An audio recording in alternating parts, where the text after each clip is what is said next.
శ్రీ మహాగణాధిపతయ నమః. ఓం హ్రీం బగళాంబాయ నమః. కాలమహిమ యూట్యూబ్ ఛానల్కు స్వాగతం. ఆధ్యాత్మిక విషయాలు, రాశిఫలాలు, జాతక సమస్య, వాస్తు సమస్య, తగు పరిష్కార మార్గాలను మా ఈ ఛానల్ నందు శాస్త్రోక్తంగా తెలియజేయడం జరుగుతుంది. ఇక ఈరోజు నేను తెలియచేయాలనుకున్న అంశము శ్రీ క్రోధినామ సంవత్సర ఉగాది వార్షిక ఫలితాలు, నవనాయకుల ఫలితము, అలాగే ఈ యొక్క ద్వాదశ రాశుల వారికి, ఈ 12 రాశుల వారికి అనుకూల గ్రహాలేమిటి, ప్రతికూల గ్రహాలేమిటి, ప్రధానంగా ఏ గ్రహాలు సంవత్సర ఫలితాల్లో మనపై దృష్టి సాధిస్తాయి, అనుకూలంగా లేనటువంటి గ్రహాలకు ఎటువంటి దేవతా ఆరాధన, ఎటువంటి జప నియమ నిబంధనలను పాటించాల్సిన అవసరం ఉన్నది, అలాగే రాజ్యపూజ్య అవమానాలేమిటి, ఆదాయ వ్యయాలేమిటి, దాంతోపాటుగా ఎటువంటి విషయాలు ఏ రాశి వారికి అనుకూలంగా ఉన్నాయి, ఏ రాశి వారికి ప్రతికూలంగా ఉన్నాయి, ఈ విషయాలన్నింటినీ కూడా ఈ వీడియోలో నేను సమగ్రంగా తెలియచేస్తాను. తదుపరి మీనరాశి. ఈ మీనరాశి వారికి ఆదాయం 11 గాను, వ్యయం 5 గాను, రాజ్యపూజ్యం 2 గాను, అవమానం 4గా ఉంటూ ఉన్నది. అయితే 4 గ్రహాలు దృష్టిలో ఉంచుకొని మనం ఫలితాలను తెలియజేస్తాం కాబట్టి ఈ యొక్క శని భగవానుడు మీ యొక్క 12వ రాశిలో, బృహస్పతి గ్రహం మీ యొక్క 3వ రాశిలో, మీ రాశిలోనే రాహుగ్రహము, మీ సప్తమంలో కేతుగ్రహము ఉంటూ ఉన్నది. మే 1వ తారీఖున వృషభంలోకి, అంటే మీ యొక్క 3వ స్థానంలోకి గురువు మారుతూ ఉన్నారు. ఇది కొంత ఇబ్బందికర పరిణామంగా ఈ మీనరాశి వారికి తెలియజేయవచ్చు. 3వ స్థానంలో బృహస్పతి గ్రహం కొంత అనుకూలతను ఇచ్చేటువంటి ఆస్కారం లేదు కాబట్టి ధనమూలక విషయాల్లో జాగ్రత్త వహించాలి. ఈ యొక్క మీనరాశి వారు ధన సంబంధిత విషయాలు ఇబ్బంది పెట్టేటువంటి సందర్భం గోచరిస్తూ ఉన్నది. దాంతోపాటుగా మీ యొక్క రాశిలో రాహుగ్రహము అధిక ధైర్యాన్ని, తొందరపాటు నిర్ణయాలను, తప్పుడు ఆలోచనలను కలుగజేసేటువంటి సందర్భం ఉంటుంది మీనరాశి వారికి. ఆ పరంగా కూడా మీరు జాగ్రత్త వహించాలి. తొందరపాటు నిర్ణయాలతో అధిక జాగ్రత్త అవసరము. అనవసరంగా మీరు నిర్ణయాలు తీసుకొని ఇబ్బంది పడతారు. ఒకసారి పరిశీలించిన తరువాత మాత్రమే నిర్ణయాలు తీసుకోండి. 12వ స్థానంలో ఉన్నటువంటి శని భగవానుడితో మీకు ఏలినాటి శని జరుగుతూనే ఉన్నది. శనైశ్వర అనుగ్రహం కోసం పాటుపడాలి.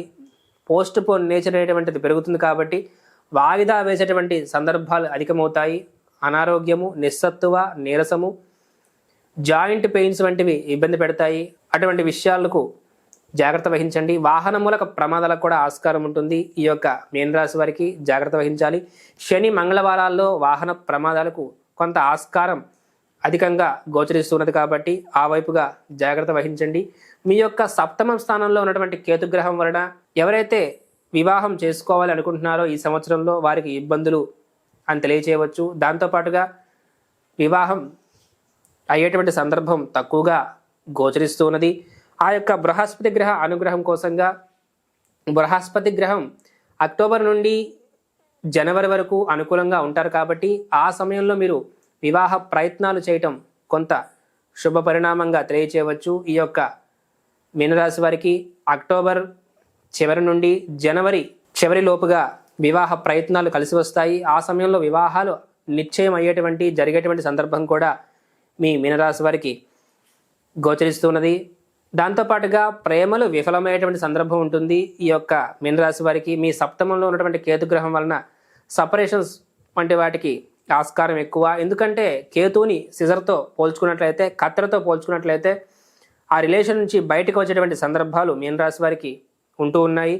అవి మంచి రిలేషన్ అయినప్పటికీ, చెడ్డ రిలేషన్ అయినప్పటికీ కూడా దాని నుంచి మీరు బయటికి వచ్చేటువంటి సందర్భం ఉంటుంది. దాంతోపాటుగా నూతన పరిచయాలతో చాలా జాగ్రత్త వహించాలి. ఈ రాహుగ్రహ, కేతుగ్రహ ఇబ్బంది వలన ఈ మీనరాశి వారు నూతన పరిచయాలతో కూడా జాగ్రత్త వహించకపోయినట్లయితే ఇబ్బందులకు గురి అవుతారు అని చెప్పవచ్చు. ఇక వ్యాపార సంబంధిత కార్యాచరణ అంతంత మాత్రంగా సాగుతుంది. వ్యాపారాల్లో, పెట్టుబడుల్లో చాలా జాగ్రత్త వహించాలి మీనరాశి వారు. తొందరపాటు నిర్ణయాలు ఉంటాయి.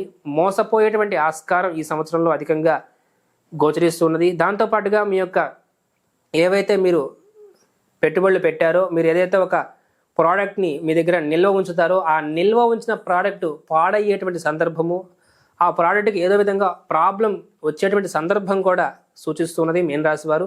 జాగ్రత్త వహించాలి. మొత్తం మీద ఈ యొక్క మీనరాశి వారికి ఇబ్బందికర వాతావరణమే సూచిస్తూ ఉన్నది కాబట్టి జాగ్రత్త వహించాలి. అక్టోబర్ నుండి జనవరి వరకు మాత్రమే కొంత శుభ పరిణామాలు ఉన్నాయి. అప్పటి వరకు కూడా దైవ గ్రహ ఆరాధనలో గడపండి.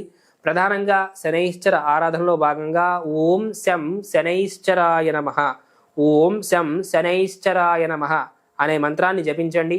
దాంతోపాటుగా ఓం సోం సోమాయ నమః, ఓం సోం సోమాయ నమః అనే మంత్రాన్ని జపించండి. ప్రశాంతత లభిస్తుంది మీకు అని తెలియచేయవచ్చును. ఈ యొక్క మీన రాశి వారికి ఆ టెన్షన్ నుంచి బయటపడేటువంటి సందర్భానికి ఆస్కారం ఉంటుంది. ఇక బృహస్పతి గ్రహ గురుగ్రహ అనుగ్రహం కోసంగా పరమేశ్వర, దక్షిణామూర్తి, దత్తాత్రేయ, హయగ్రీవ ఇలా గురుదేవత ఆరాధన చేయండి. అశ్వర్థ నారాయణ వృక్ష ప్రదక్షిణ ఈ సంవత్సరం చేస్తూ ఉండటం, గురుబలం కోసంగా పాటుపడటం మీరు మీనరాశి వారికి ఎంతైనా అవసరం అని చెప్పవచ్చు.